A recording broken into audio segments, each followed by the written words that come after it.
only one office. There is no other office mandated to audit and examine. May karapatan ng congressman na mag-oversight. Ang ginawa nila, oversight committee. Kung may karapatan ng COA, may karapatan din ang mga congressman o House of Representative o House of Rep na mag-oversight. Tignan kung ano yung mga dapat tignan at busisiin kung ano yung dapat busisiin. Huwag mo sabihin ko walang may karapatan, no? May karapatan din ang mga congressman. Tama lang yung ginagawa nila kasi role nila yon na pilit, sinikil nung panahon ng poon mo. Yan ang totoo. Kahit tanong mo pa yan, kahit ipak-check mo yan, ipak-check mo, pakpakin mo pa ng check-check. May karapatan ng mga congressman na mag-oversight. Ang ginawa ng mga congressman, oversight committee. Tinitignan nila, iniimbestigahan nila. At yun ay karapatan nila mag-imbestiga. Hindi ko walang masyado kang garapal. Expenditures of public funds. Only the Commission on Audit. Only on Commission of Audit. May karapatan din ang congressman tignan ng mga transaksyon ng gobyerno. Hindi lang COA. Yung COA, under yan ng congressman. Ang COA, magsasubmit siya ng mga audit niya sa mga congressman. Pero ang COA, ang may karapatan na mag-imbestiga doon sa mga departamento ng gobyerno sa auditing. Pero pagdating sa mga oversight committee, ang congressman ang may karapatan dyan. Huwag kang pabebe dyan. Pag sinasabi ko, walang gusto. O tanong natin kay ChatGPT o kay ano na lang. Sige. Tanong natin si CC. Okay. CC.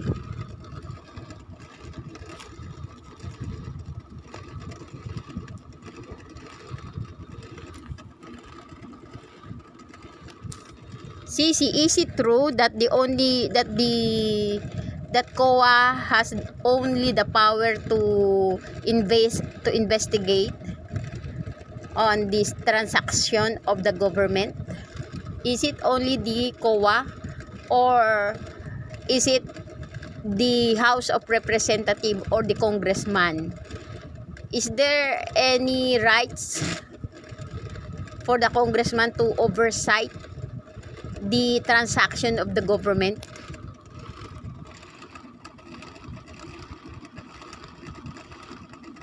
The Commission on Audit COA in the Philippines plays a crucial role in ensuring the transparency and accountability of government transactions. While the COA has the power to audit and investigate government finances, it is not the sole entity with oversight authority. The House of Representatives, specifically its members, the congressmen, also have a significant role in overseeing government transactions. The Commission on Audit COA. Ayan na, sinabi ni CC ha. Hindi lang ang COA ang may karapatan na mag-oversight. Ang COA may karapatan yan sa auditing. Pero sa oversight committee, mas may karapatan ang mga congressman. Markoletang trapo. Hindi lang ang COA ha, pati mga congressman may karapatan sila sa pagbusisi. Hindi lang mga COA, markoletang trapo. O tuloy natin. Sabi dito, the Commission on Audit. The Commission on Audit is an independent constitution body tasked with auditing and setting all government accounts. Its primary function is to ensure that public funds are used efficiently, effectively, and honestly. The COA has the authority to examine, audit, and settle all accounts pertaining to revenue and receipt of the expenditure or uses of funds and property owned or held in trust by or pertaining to the government or any of the subdivision agencies or instrumentalities, including government-owned and controlled corporation. Define the scope of its audit and examination. Establish the technique and methods required, blah blah blah ha. The COA authority is broad and extend to the all government entities including the Bureau of Internal Revenue, the Bureau of Customs, government-owned and controlled corporation, all local government unit. Pero ang sabi dito, the Commission on Audit o COA in the Philippines play a crucial role in ensuring the transparency, accountability of government transaction. So, kanilang role yon. May karapatan sila doon. Pero ang mga congressman, may karapatan sa COA na hanapin ang kanilang mga resulta ng investigasyon nila. Sabi dito while the COA has the power to audit and investigate government finances, it is not the sole entity with oversight authority. Hindi lang daw yung COA. The House of Representatives, specifically its member, the congressman, also have a significant role in overseeing government transaction. O di ibig sabihin, yung mga congressman, may karapatan din silang busisiin kung ano yung mga resulta ng investigasyon ng COA, Marcoletang Trapo. Huwag kang magmarunong dyan. Ginugulo mo o tawag yan, nililigaw mo yung katinuan o kaalaman ng tao. Mali yung sinasabi mo. Sinasabi only the COA. Hindi, pati congressman may karapatan. Ayan, ang galing mong ariin ang karapatan Hindi lang po ang COA ang may karapatan, pati congressman, Marcoleta. Huwag kang masyadong gahaman na ariin mo lang na COA lang ang may karapatan na mag-imbestiga. Hoy, FYI, pati congressman. Sige, balik tayo kay Marcoleta. Justisya ang ginagawa natin, you are not following the rule of law. Tinanggal. Oh, come on. You are not following the rule of law. Kung hindi pina-follow yung rule of law, baka matagal ka nang nasa presohan, Marcoleta. Baka hindi ka lang tinanggal, kinulong ka pa, FYI. Nasa rule of law yung ginagawa, nakabase lahat yan sa due process. Due process nga kayo kahit di kayo marunong magbigay ng due process. Yung ginagawa ni Digonio, mismong umamin sa bunganga niya, di ba? Pinagpapatay niya yung mga kriminal nang hindi dumadaan sa due process. Di ba?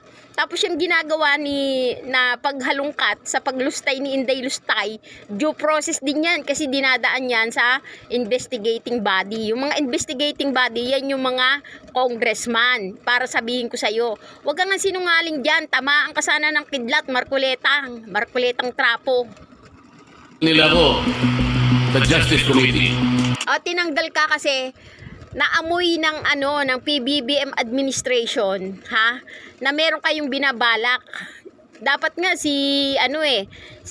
ang balak nyo kasi, kaya pala pumayag si Sarat Dutae na maging VP lang ni PBBM kasi alam ni Sarat na hindi pa aabot ng 2028, i-impeach nyo si PBBM, aalisin nyo si Congressman Martin Romualdez sa pagiging Speaker of the House at ipapalit nyo si Gloria Macapagal-Dorobo.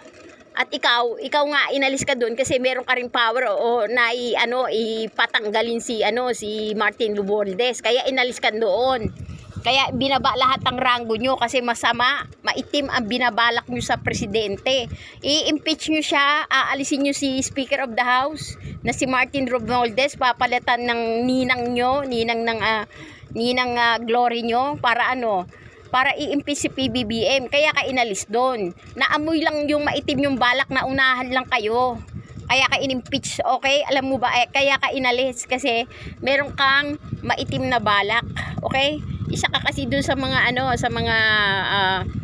isa ka sa mga may iniisip na masama o may pinaplano. Kasi plano ka part ka ng plano, plan A ni BP Sarat.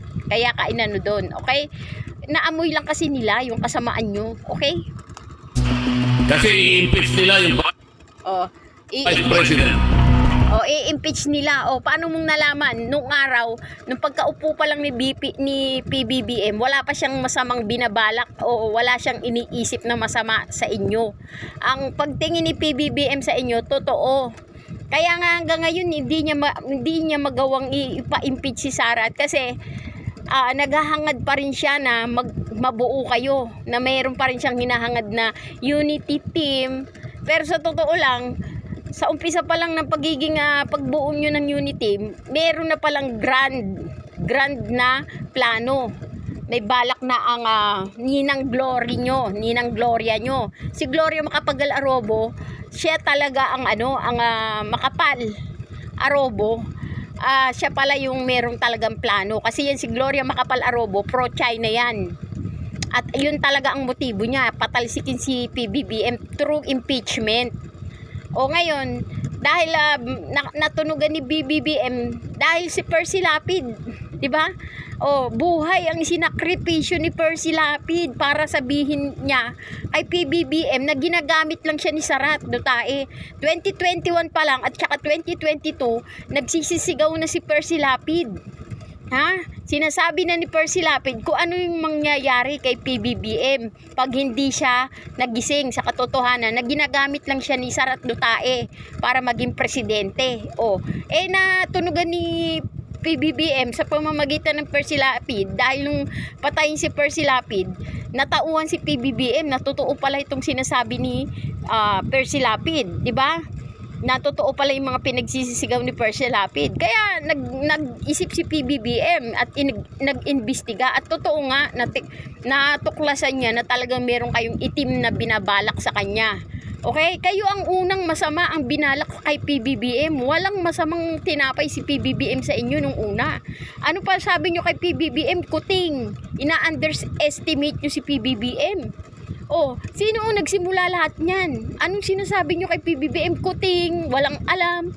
Oh, tapos sabi pa ni BP Sarat noon, i-guide daw niya yung Pangulo dahil wala daw alam sa pagiging presidente. Lumalabas ngayon, siya itong pinakamasamang magnanakaw na sa history ng Pilipinas, di ba? O lumalabas ngayon kung gaano kadami na pala ang ninanakaw nilang mag-ama sa kaban ng bayan, bilyon-bilyong confidential fund. O masama ba yun na makita ang katotohanan ng taong bayan, ha? Markuleta? Trapong Markuleta? O tignan mo. Para hindi na ako siguro makasali, tinanggal nila ako sa Justice Week. Oh, para hindi siya makasali kasi naamoy na. Naamoy yung balak nyo. Yung maitim na balak nyo. Okay? Naamoy. Ay naku, Markuleta.